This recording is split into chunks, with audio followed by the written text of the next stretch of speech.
tekereza gushora akayabo ukagura itike kujya kureba uduce tumwe twakure ku mpera y'isi ushaka kurya yawe wakoreye ariko ukisanga waheze mu nyanja hagati kubera icyorezo cy'indwara yica yateye itunguranye. Benshi barahita babyumva kuko ibi bimeze nk'ibyabaye mu 2020 ubwo hadukaga icyorezo cya coronavirus icyo bise COVID-19. Mu mwaka wa 2023 ubuhanuzi bwagiye hanze bw'umwe mu bakunda kuvuga ibintu bikabaho yaravuze ati coronavirus irarangiye ariko mu 2026 hazaza ikindi cyorezo kizamara abantu benshi. Ibi byarahanuwe, ibinyamakuru biravuga ariko ntawabyitayeho. Nyuma y'imyaka 3 gusa ibyahanuwe birasohoye. Ibi ni byabaye ku bantu bagera ku 150 ubu baheze mu bwato bunini bwo mu Buholandi bwitwa MV Hondias. Ubu bwato bwahagurutse mu mujyi wa Ushuaia mu majyepfo Argentine muri Werurwe uyu mwaka. Uru rwari urugendo rw'inzozi uko abarugiyemo bose bashakaga kureba ibyiza nyaburanga byo ku mugabane w'ubukonje wa Antarctique n'ahandi.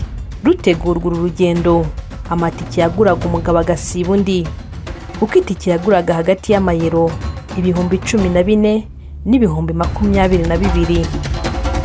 Urugendo rw'amateka rwaratangiye ubwato bunyuzwa kuri uyu mugabane ibirwa bya Falkland n'ahantu hakure nk'ikirwa cya Nightingale no mu birwa bya Tristan da Cunha mbere yuko bugera mu mazi y'ibirwa bya Cape Verde ku itariki ya 3 Gicurasi. Inzozi zo gutembera isi zabaye mbi ubwo abagenzi batangiraga kurwara. Umuntu wa mbere yari umugabo w'umuholandi yapfuye tariki ya 11 Mata ubwo ubwato bwari burimo kwerekeza mu birwa bya Tristan da Cunha. Umurambo yagumye muri ubu bwato kugeza tariki ya 24 ubwo wavanwagamo bageze ku kirwa cya Saint Helena, maze umugore wasohoka mu bwato kugira ngo amuherekeze. Uyu mugore ariko nawe yaje kurwara maze apfa nyuma y'iminsi 3 gusa. Nyuma yaho Ubuholandi bwatangaje ko uyu mugore yanduye virusi ya Hanta virus ikomoka ku mbeba. Nkaho ibyo bidahagije, tariki ya 2 Gicurasi umugenzi wa 3 ukomoka mu Budage nawe yapfiriye muri ubu bwato. Ababaye umuntu wa 3 gusa ntibyarangiriye aho kuko undi mugenzi ukomoka mu Bwongereza nawe yararwaye bikomeye avanwa mu bwato igitaraganya ajyanwa kuvurirwa muri Afurika y'Epfo aho basanze nawe yaranduye Hanta virus. Hanta virus ibikuwe ku mugabane w'Uburayi igezwa muri Afurika. Ishami ry'umuryango w'abibumbye ryita ku buzima OMS n'izindi nzego z'ubuzima zumvise ari inkuru y'incamugongo batangiye gukurikirana bya hafi ibiri kubera muri ubu bwato, aho kuri ubu hamaze kuboneka barenga 10 byemejwe ko banduye Hanta virus. Yanduzwa hanini ngo n'imbeba cyangwa izindi nyamaswa zizwi nk'indyamizi rodent. OMS yavuze ko abantu bashobora kwanduzanya iyi virusi ariko bibaho gake cyane kubera ko kwanduzanya hagati y'abantu bidasanzwe. Kubona abantu benshi banduriye rimwe mu bwato byabaye ibintu bidasanzwe. Kugeza ubu ubwato bwa MV Hondias ubu bwato bwaheze mu mazi hafi y'ibirwa bya Cape Verde. Abagenzi baburimo imitima iradiha ariko inzego z'ubuzima za Cape Verde zo ntiziratanga uburenganzira bwo kuvana abarwayi mu bwato cyangwa se gusuzuma aba bagenzi. Abayobozi baho bavuze ko kugumisha ubwato mu nyanja bituma nta byago byinshi bishobora gutuma iyi virusi igera mu baturage. Mu bari mu bwato umwuka ni mubi dore kumwe mu bagenzi yashyize hanze amashusho yafashe agaragaza agahinda avuga ko ibintu biri kubabaho ari akaga gakomeye mu gihe bari bazi ko ari urugendo rw'amateka. Kubera uko kutumvikana na Cape Verde, sosiyete igenzura ubu bwato Ocean Wide Expedition iri gutekereza gukomeza urugendo igana mu majyaruguru ya Las Palmas cyangwa Tenerife kugira ngo abagenzi babone ubufasha bw'ubuvuzi bakeneye. OMS mu gihe ikomeje gukora iperereza kuri iki cyorezo, harimo no gukorwa ibizamini byo muri laboratwari ku by'iki cyorezo, mu gihe ikomeje gukorana n'abayobozi b'ibihugu kugira ngo yoherezwe kuvana abarwayi mu bwato mu buryo bwizewe. Inkomoko nyayo ya Hanta virus muri ubu bwato ntabwo n'ubu iramenyekana. Haribazwa niba harimo imbeba zari zituyemo mu gihe bwubakwaga. Byose biracyari amayobera. Nk'uko benshi bakomeje kubigarukaho, Hanta virus si icyorezo gisanzwe. Kumwe umuntu arwara akagira ibimenyetso bisanzwe, akabanza gucika intege n'ibindi.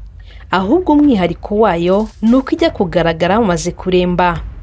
Iyi virusi yibasira cyane ibihaha n'impyiko, igatera umunaniro, umuriro, kubabara umutwe, ukonja, kugira isesemi ndetse no kuruka. Nyuma y'iminsi 10 gusa, uyanduye ashobora gutangira kugira ikibazo cyo guhumeka kubera hari amazi yuzura mu bihaha. Bamwe bashobora kugira ibibazo by'impyiko nyuma y'icyumweru cyangwa ibyumweru 2 bayanduye, bagatangira kugira umuriro n'isesemi, ububabare mu mugongo cyangwa mu nda, bikazagera ku kugabanuka k'umuvuduko w'amaraso no kuva amaraso imbere mu mubiri, impyiko zatangiye kudakora neza. Aho kugeza ubu ngubu nta bimenyetso bigaragara mbere, ahubwo byinshi bigaragara umuntu agiye kwitaba Imana.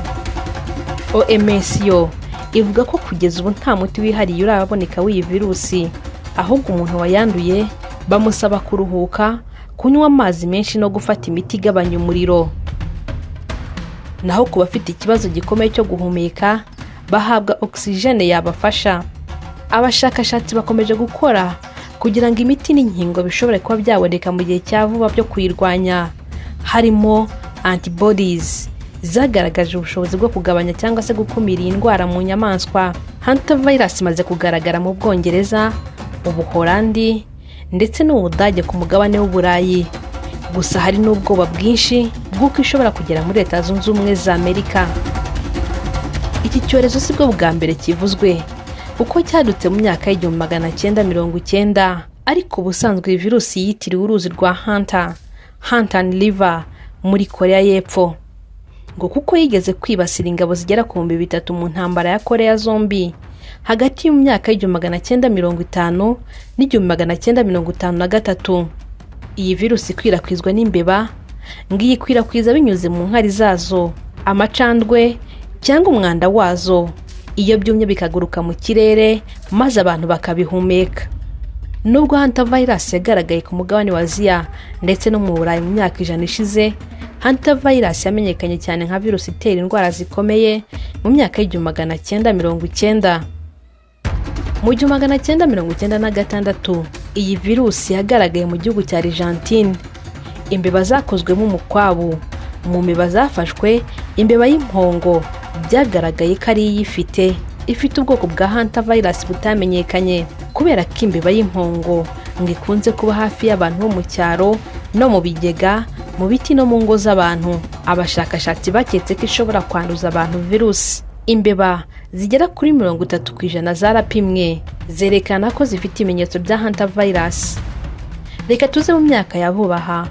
Mu gihugu cy'Ubushinwa mu mwaka wa 2020, igihe isi yose yari ihugiye mu kurwanya icyorezo cya COVID-19, iyi ndwara nshya yateye abaturage bo mu Bushinwa, ihitana abantu benshi, ishyira ubuzima bw'abandi mu kaga, ariko ntabwo yahatinze.